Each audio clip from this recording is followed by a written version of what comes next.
আমি যদি মারাও যাই আপনারা পিছপা হবেন। মন্ত্রীকে পদত্যাগ করা লাগবে। পদত্যাগ ছাড়া আমরা আর কোনো কিছু তারা এই আন্দোলনকে সফল করেই ছাড়বেন।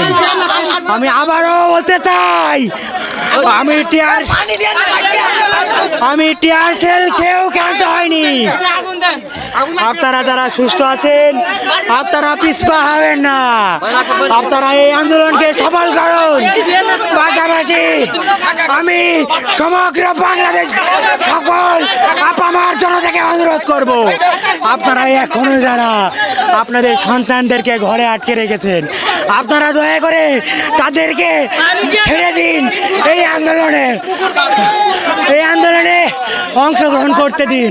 মনে রাখবেন, আমরা যদি এই আন্দোলনে ব্যর্থ হই আগামীর বাংলাদেশ ব্যর্থ হবে।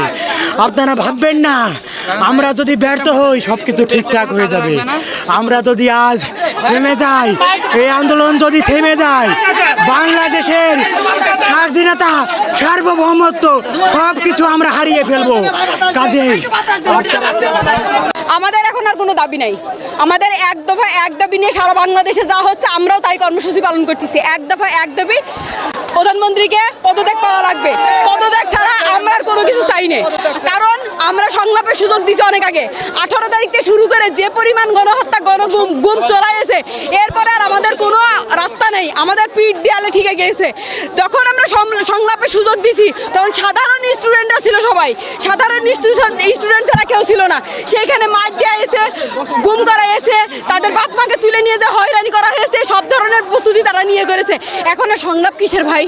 এখন আর কোনো সংলাপ নাই।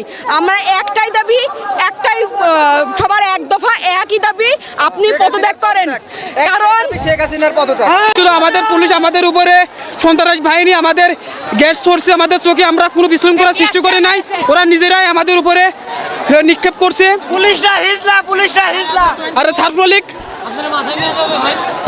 আচ্ছা ভাই, আমাদের উপরে ছাত্রলীগ, পুলিশ লীগ, যত লীগ আছে ভাই সম্পূর্ণ আমাদের উপর অত্যাচার করছে ভাই। বিনি কাজে আমাদের চোখে মুখে গ্যাস ছাড়ছে। আমাদের অবস্থা দেখেন কি হয়েছে। আমাদের 3-4টে ভাই আহত হয়েছে এবং তো হসপিটালও নিয়ে গেছে।